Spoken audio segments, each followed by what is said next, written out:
শেখ হাসিনার জমানাতে আমরা যে রাজনৈতিক আজাব এবং গজবের মধ্যে পড়েছিলাম, মনে হয়েছিল যে আগামীতে হয়তো একটি শুভ দিন আসবে।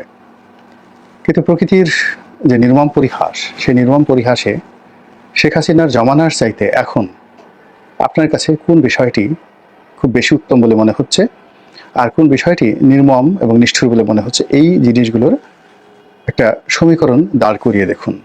তাতে মনে হবে যে গতকাল ভালো ছিল না আগামীকাল ভালো ছিল, এটি নিয়ে আপনি সিদ্ধান্ত নিতে পারবেন। দ্বিতীয়ত, ধরুন এখন যারা আছে ডক্টর মোহাম্মদ ইউনূস এবং তাদের সরকার, তাদের যদি পতন হয় কিংবা তারা যদি 5 বছর থেকে যান, কিংবা ধরুন তারা একটা নির্বাচন দিলেন, সেই নির্বাচনে বিএনপি ক্ষমতায় এলো, জামাত বিরোধী দলে হলো, আর ছাত্রদের যে দল এটাও বিরোধী দল হলো।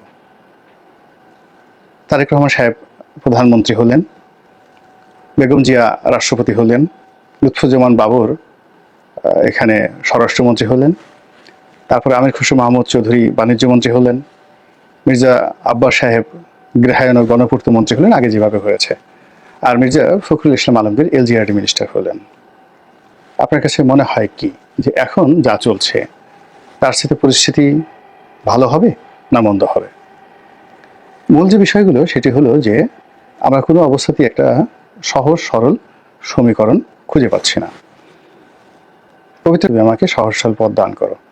আল্লাহর কি কোনো কাজ নেই যে আল্লাহ আপনার আমার মতো এরকম এক ধরনের মোনাফেক চরিত্রের মানুষ, যারা অন্তরে বিষ রাখে আর চিন্তা করে যে আমি যে এখন সং ধরে আছি, ভং ধরে আছি, এটি কেবলই মাত্র লোকদেরকে ঠকানোর জন্য। ক্ষমতা যদি একবার পাই আর একবার যদি ক্ষমতায় যাই, কি করে রস নিংড়াতে হয় সেটা তোমাদেরকে হাড়ে হাড়ে দেখিয়ে দেব।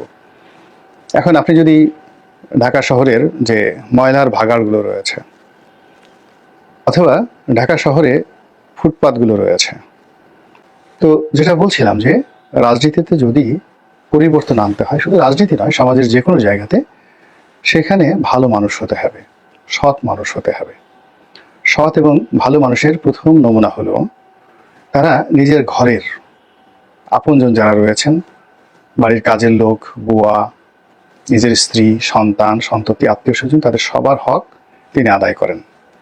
যে বিল্ডিংয়ে বা যে ভবনে আপনি অফিস করেন, যে ভবনে আপনি চাকরি করেন, সেই ভবনের একেবারে সবচেয়ে অধস্তন যিনি আছেন, সেটা ঝাড়ুদার হতে পারেন, পিয়ন হতে পারেন, দারোয়ান হতে পারেন, তিনি যতক্ষণ পর্যন্ত আপনাকে সার্টিফিকেট না দিবেন যে আপনি ভালো মানুষ নন, সারা দুনিয়া আপনাকে ভালো বললেও আল্লাহর দরবারে আপনি ভালো মানুষ বলে বিবেচিত হবেন না। একই ক্ষেত্রে আপনি খুব মহামানব, বিশাল রকম মহামানব, কিন্তু আপনার স্ত্রীর হক আপনি আদায় করছেন না, সেক্ষেত্রে আপনি ভালো মানুষ হবেন না। তো এখন এখানে জীবন অনেক জটিল। এখানে ন্যায় বিচার করা, যেখানে দুটো অপশন আপনার কাছে, ধরুন দুটো সুযোগ এসেছে, তো দুটো সুযোগের মধ্যে আপনি কোনটি গ্রহণ করবেন, কোনটি বর্জন করবেন? কখনো কখনো আপনার ধরেন মেয়েদের ব্রেস্ট, স্তন্য, ওটা তাদের সবচেয়ে অমূল্য একটি সম্পদ, কিন্তু যখন স্তন্যে ক্যান্সার হয়, মানুষকে অর্থাৎ নারীকে সেই স্তন্য কেটে ফেলতে হয়। পুরুষের হাত এবং তার পা অত্যন্ত মূল্যবান, কিন্তু যখন সেখানে ক্যান্সার হয় সেটা কেটে ফেলতে হয়, গ্যাংগ্রিন হয়, কেটে ফেলতে হয়। এখন জীবনের অনেক ক্ষেত্রে আছে, আপনার সন্তান, এখন সন্তানের হক আদায় করতে হবে, কিন্তু সন্তান কুসন্তান, কুপুত্র, তখন সন্তানের হক আদায় করা হলো সন্তানের সঙ্গে সম্পর্ক নষ্ট করে দেওয়া, বা তাকে শাস্তির আওতায় এনে দেওয়া, তাকে দূর দূর করে তাড়িয়ে দেওয়া। আপনার স্ত্রী, তার হক আদায় করা আপনার জন্য ফরজ, কিন্তু আপনার স্ত্রী দুশ্চরিত্রা, আপনার স্ত্রী আপনার হক নষ্ট করে, আপনার স্ত্রীর সঙ্গে থাকার কারণে আপনি ইমান আমন একিল থেকে আপনি বঞ্চিত হন। আপনি নামাজ পড়তে যান, আপনার স্ত্রী মদ্যপান করতে যায়, আপনি সারাক্ষণ কোরআন শরীফ নিয়ে ব্যস্ত আপনার স্ত্রী, তখন সেটা হলো একটা রাজনৈতিক দল, তার কর্মী বাহিনী যদি অসৎ হয়, দুর্নীতিপরায়ণ হয়, চাঁদাবাজ হয়, তাহলে নেতা যতই ভালো হন না কেন, তিনি এই কর্মীদেরকে দিয়ে একটি সুখী সমৃদ্ধশালী দেশ গঠন করতে পারবেন না। এখানে আমরা গণতন্ত্রের কথা বলি, এখানে আমরা স্বৈরতন্ত্রের কথা বলি, এখানে আমরা ফ্যাসিজমের কথা বলি, এটা কোনো বিষয় নয়। গণতন্ত্র, ফ্যাসিজম বা একনায়কতন্ত্র কোনো বিষয় না। বিষয়টা হলো সুশাসন।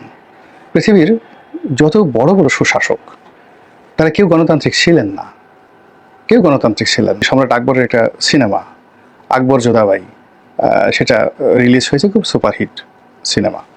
তো সেখানে আপনি দেখেছেন যে একজন দারোয়ানের চরিত্রকে সংশোধন করার জন্য তিনি কিভাবে শাস্তি দিয়েছেন সম্রাট আকবর দারোয়ানকে। আর এই ভুলটি ধরিয়ে দেওয়ার জন্য তিনি যে লোকটি ধরিয়ে দিয়েছেন তাকে মন্ত্রী পরিষদের স্থান দিয়েছেন, এবং পরবর্তীতে তিনি আকবরের নবরত্নের অন্যতম রত্ন ছিলেন। রাজা সেই টোডরমল নয়, রাজা ওনার হলেন বীরবল। সেটি হলো আগে যেভাবে তেলবাজি হতো, শেখ হাসিনা কেন্দ্রিক তেলবাজি, এরশাদ কেন্দ্রিক তেলবাজি, হাওয়া ভবন কেন্দ্রিক তেলবাজি, এই সকল তেলবাজি এখন আরও বহুগুণে বৃদ্ধি পেয়েছে। এবং হাজার হাজার তেলের ড্রাম, আগে যেমন বাংলাদেশি সরিষার তেল, নারকেল তেল ব্যবহার করা হতো, এখন তার চেয়েও পিচ্ছিল সুগন্ধিযুক্ত তেল বিশ্বের বিভিন্ন দেশ থেকে, আমেরিকা থেকে, সিঙ্গাপুর থেকে, তারপরে শেষে হংকং থেকে এই সমস্ত তেলের ড্রাম এনে এখন পুরো তেলে রাজপথ ভাসিয়ে দেওয়া হয়েছে। আর সেই তেলের পিচ্ছিলে আমরা বুঝতে পারছি না যে এটা কি দিন না রাত। চালের দাম কি বেড়েছে নাকি কমেছে, সবজির দাম বেড়েছে না কমেছে, বিদ্যুৎ আছে না নেই, এই জিনিসগুলো আমরা এখন পর্যন্ত এই তেলের ড্রামের যন্ত্রণায় বুঝতে পারছি না, অনুধাবন করতে পারছি না। এবং আমাদের সবচেয়ে যে জড়তা সেটা যখন অভাব এবং অভিযোগ হয়, সেই অভাব এবং অভিযোগ যখন আমরা অ্যাসার্টেন করতে পারি না, ওটাই আমাদের পতনের মূল কারণ, আমাদেরকে ধ্বংসের দিকে নিয়ে যায়। মহান আল্লাহ আমাদের সবাইকে হেদায়েত দান করুন এবং হেফাজত করুন। আসসালামু আলাইকুম ওয়া রাহমাতুল্লাহি ওয়া বারাকাতুহু।